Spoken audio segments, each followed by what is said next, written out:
Alright, so here we are in the project studio. I got some other panels right there. However, they're going to be getting moved out of the way. And I'm going to be building floor to ceiling super chunk corner bass traps. Alright. And here is my Roxul Safe and Sound. I'm using the 16-inch width. And I'm basically going to be cutting triangles and using that triangle to fit into the corner. And I'll be cutting each one. Now what's inside of here is 12 bats that are 15 1/4 inch wide from here to there. So they're 15 1/4 wide. They're 3 inches thick. And they're stacked up on top of each other, and there's 12 of them. And they're 47 inches long. However, I'm going to be cutting them into triangles and fitting them in the corner. So right now what I'm going to do is I'm going to open this up, sort of, and let them uncompress for probably a day. And that's what we're going to do. Alright, so here's what it looks like when it's expanded. And there's actually 2 3-inch layers missing. So it expands out pretty high compared to how it comes packaged. Now I'm going to set my camera here, and I'm going to actually go there and cut this. And I'm going to raise this up a little bit. And you're going to see how much it expands.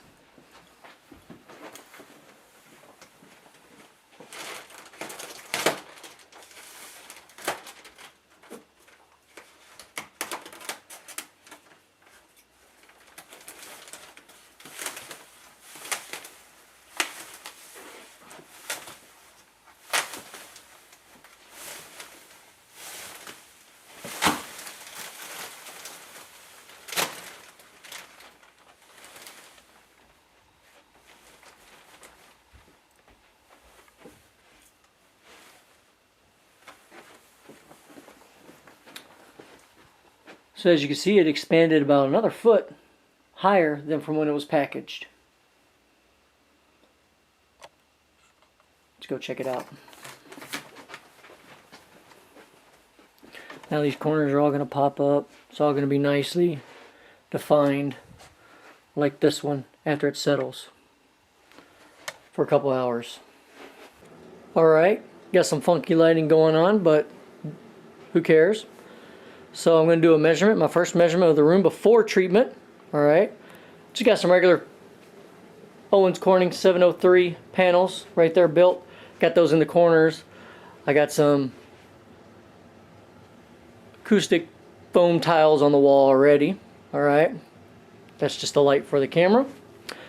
And right here, what I'm doing is I'm calibrating Room EQ Wizard's SPL meter to match my mic. Basically, I'm going for an 80 decibel level for my measurements. And I'm going to do my measurement. And there is like this stuff over here, all my material for my paneling, the Roxul Safe and Sound. So it's probably going to affect it just a little bit, but not really, because this is like a near field measurement. So I'm going to go ahead and do the measurements, and this is pretty much the setup I'm using. After I calibrate this REQ Wizard to 80 decibels for my microphone, I'm going to remove, or basically move this away. This isn't going to be there anymore. This SPL meter. It's the Radio Shack SPL meter on a separate tripod. So that's what's going on. So one more little pan of the room. All right, it's kind of, I don't have a wide angle lens. It's 22 feet long. I think it's like 12.5 feet wide. And I got an 8-foot ceiling over there, and I got a 7-foot ceiling over there. Alright, so measuring for your cuts in order to create triangles, how do you do that? Well, I'm going to use this. You can use tape measure whatever you want. This is faster. What you will do is you're going to measure how wide it is. Alright? And the width of this comes out to about 15 1/4. Alright? So in order to get a perfect triangle, you're going to have to measure 15 1/4 out from the edge. So you take your thing, I measure out 15 1/4, and I mark it with a little dot with a Sharpie. Alright? You do the same thing on the other end.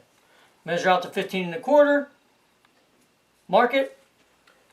From that location, you're going to then continue on and mark out the rest of the lengths. So from this location, I'm going to mark out 15 1/4 on the edge. From here too. 15 1/4, 1/4, 1/4. So I got my 15¼ marks. Now comes the trick. Okay? I wouldn't call it a trick, but whatever. That's why I'm using this, because it's quicker. Alright, so we have these marks now. What are we going to do with them? Simple. So in order to get a perfect triangle off of this, what you're going to do is you're going to take it from this corner to your mark. And make sure you mark on the edge. Alright? Because you're going to go like this. I'm going to line it up with that. I'm going to line it up with my mark. And I'm going to draw. From the corner down to my mark. A very light line is all you need. So there's your first drawing. Alright, so as you can see, there's that line I drew. Alright, sorry about the lighting. And here's one of your triangles already. Alright, well, we also marked the other side. So what we're going to do is we're basically going to draw a line straight across to the other side. So I'm going to line this dot up with this dot, and using my ruler, I'm going to draw a straight line all the way across.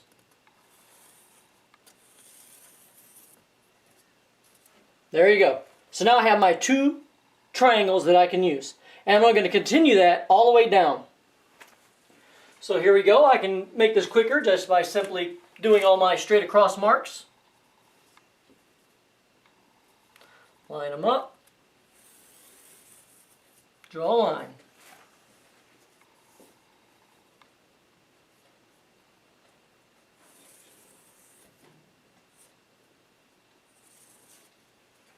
And then I'll do my cross mark by going from the top of this corner to this corner of the line. You're going to make sure you get it lined up perfectly. Boom.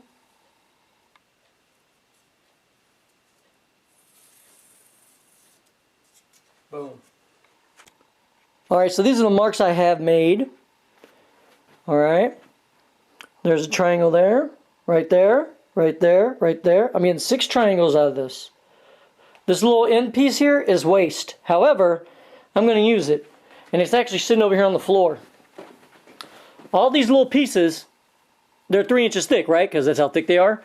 Well, when I'm done, I'm going to have a whole nother line here. And I'll be able to make a little small panel out of that alone.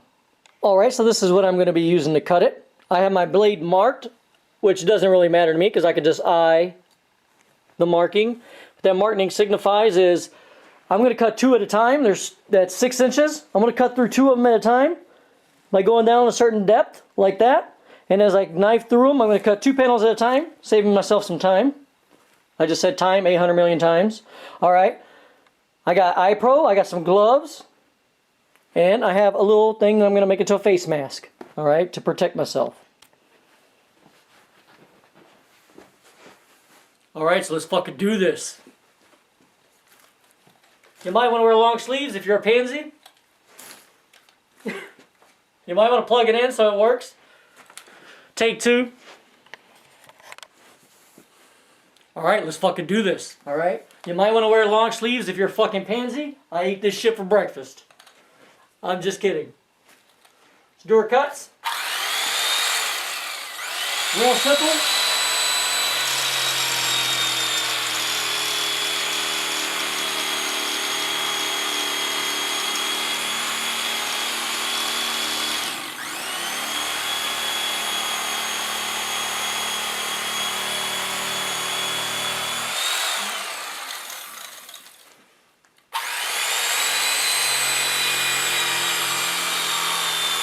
Do this shit one-handed, bitches.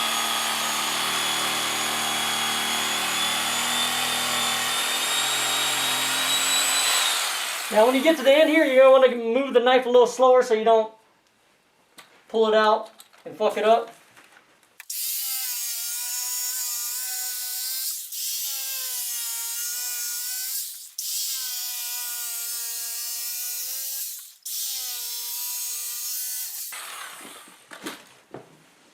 Here's my 2 end pieces I'm going to make another panel out of.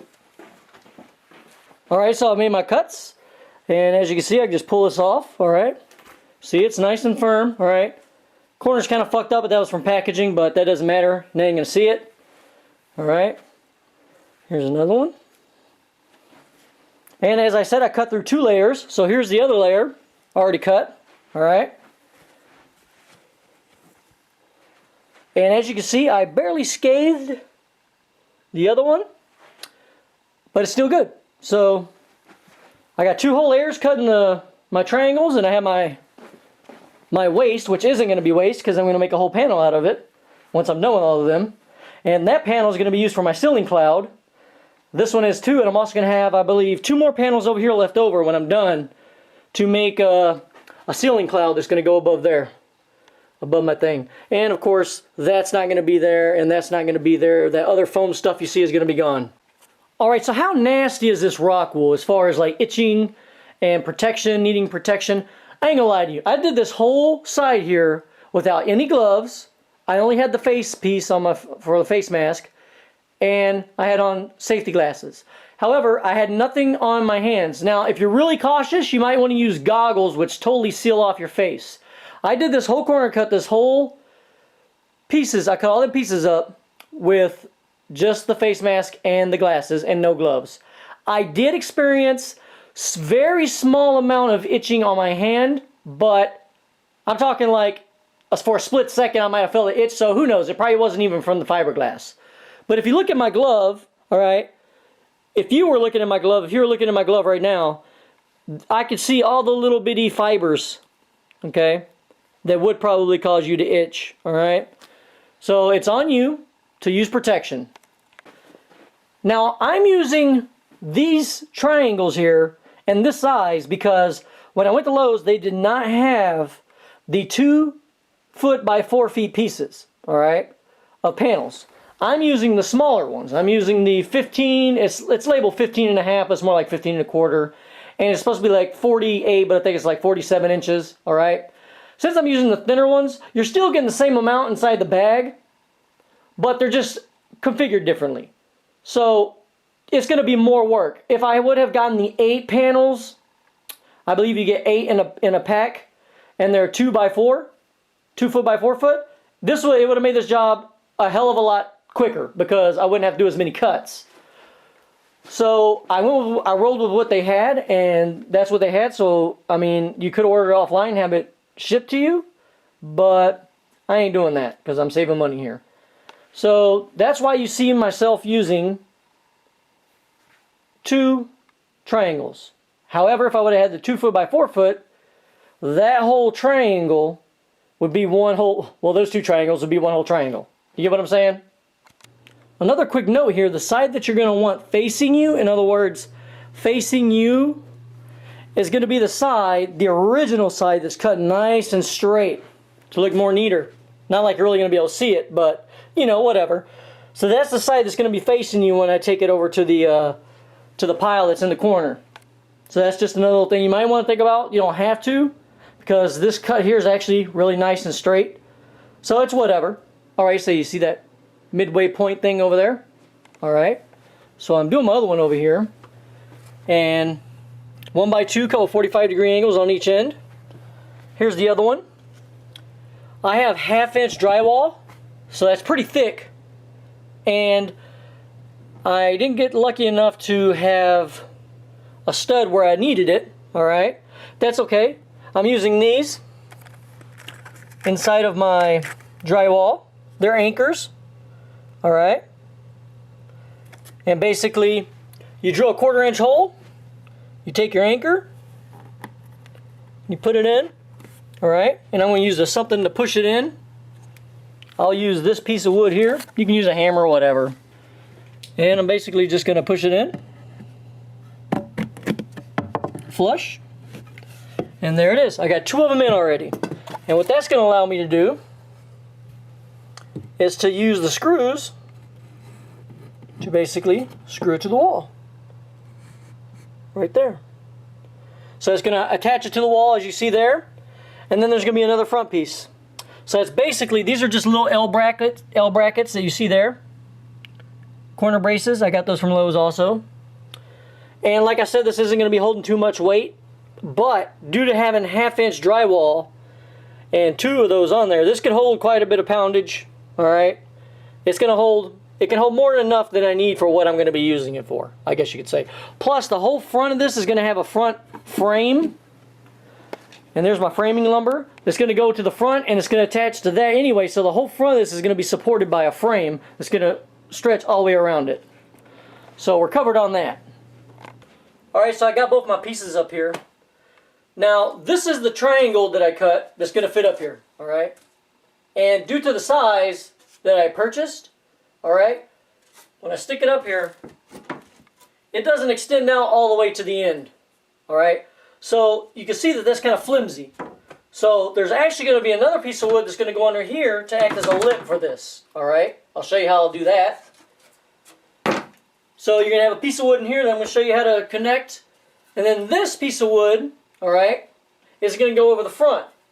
Now, you may think you're smart and cut ahead of time, but I like to cut afterwards because all kinds of weird shit happens sometimes. I'm going to measure from here to there. It's going to be 31 inches. And basically, it's going to fit flush with that, like this. And I'm going to screw into this. My frame that I'm going to build for this is also going to, there's going to be a piece of wood screwing into this too. Alright, so here it is. Still need to put the top piece for the shelf. I got this piece in here cut at a 45-degree angle. Alright. You can get little flat brackets to stick right here, which I am going to use for the frame. But I chose to drill into an angle into that wood and use a long screw. And then I also drilled at an angle here into this piece and used a long screw that fits in there. You need to make sure you drill before you actually put your screws in. Alright, or you'll split your wood, depending on the kind of wood you're using. Okay? So, here's the flat piece that's going to go on there. Let's just go ahead and set that on there. And what this other little piece of wood does under here is acts as a lip to give this end support. So that is the shelf right there. I'm going to just stack the rest of them up to the ceiling. And this front little piece here allows me to screw my frame once I'm done. You'll see how that works. I'm going to screw my frame into that. Alright, so here's the frame that you see there that's going to go in the front of that. And what's going to happen is I'm going to wrap my fabric and staple it to the back side so the staples aren't on the front, which I haven't got the fabric yet. And I'm joining this real simply. This is not going to be holding any kind of weight, supporting anything. This frame is not. All it's going to have is the fabric on it. And all I'm doing to join the corners is I'm using a butt joint here, basically butting them up against each other. And I'm using this flat flange here, alright, and this. Now always drill your holes. You want to drill as long as this screw is into this, or you could drill all the way. I'm drilling all the way through. Of course, I'm putting something under here so I don't get my carpet. But you always want to drill your holes, otherwise you're going to split your wood if you don't know that, okay?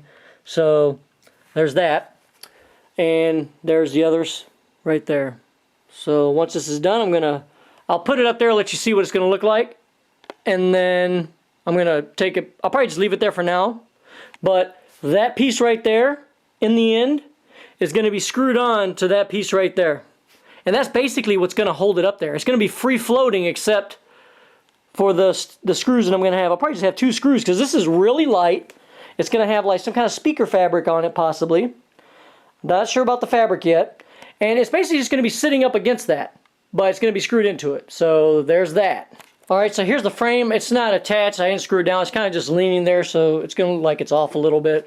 But the frame is right there. And what's going to happen is I'm going to wrap my fabric around that first and staple it on the back side. And then I'll end up screwing this into that. Alright. Now what I could do is screw it right now and then just staple my fabric to it. But I want the fabric to wrap around the wood. So I'll staple the fabric on the back side. Alright, so here's the corner base traps that I've made. Almost completed. And that frame's just laying up against there. That's not how it's going to look, of course. They're going to be covered with fabric, as you may have guessed. And this frame, I'm only going to have 1 screw right there attaching it to that. This thing weighs about, this little frame here, alright, weighs about, I don't know, 5 pounds, really light. And it's basically just sitting there on its own, as you can see. And the only thing going to be on that is fabric to conceal what's behind it. So once I get my fabric, the wife's going to be picking out the fabric. We're going to be going out tomorrow, probably to the thrift store, and we're going to see what we can find. Alright, so here's the fabric for the corner base trap frames. It is charcoal black king size sheet, I believe, or something like that. My wife picked it out at We were at a thrift store. We were popping tags because we had $20 in our pocket. You know what I'm saying? And that's going to go up there. All right? So, I don't know about you motherfuckers, but I love thrift shopping. Saw some other shit there that I bought. It's just how I roll. But anyway, so yeah, I'm going to basically, that little overhang right there is going to allow me to wrap it over. I'll be able to wrap it up over right there. And I got another little bit end, some over there that I can wrap over. And I'm going to cut just a little bit right there so I can have something to wrap over. And then the front of the frame at the top is going to have like a little border. So along the top edge, it's going to have like a little border. Because it's cool to have a border, you know what I'm saying? Alright, so I got one whole line stapled across the side. And usually you want to do one side first. And you want to keep pretty much the same distance all the way across.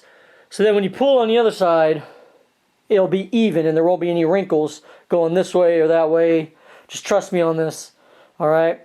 Kind of the same distance. If you have different varying distances, you're going to get little wrinkles going this way and this way. I haven't pulled it tight. So now I'm going to pull it tight. Wrap it around and staple it on the other side. And that's where we're at. Alright, so the corner traps are done. They're basically being held. I got behind there with my hand and got like some mechanics wire. And I basically kind of wound it down to keep it tight. It basically just needs to have something to hold it there just in case. But they can pretty much stand there on their own. So there's like no screws on the front or no staples on the front. It just looks like a flat panel. I've already built one of the ceiling clouds. You can't really tell from the color, but it's a navy blue. And it's got like a crosshatch design. I'll give you a better picture of that later. But right now, for hanging it, I'm drilling my holes for my eye bolts. Alright? Using that drill bit to hang it from the ceiling.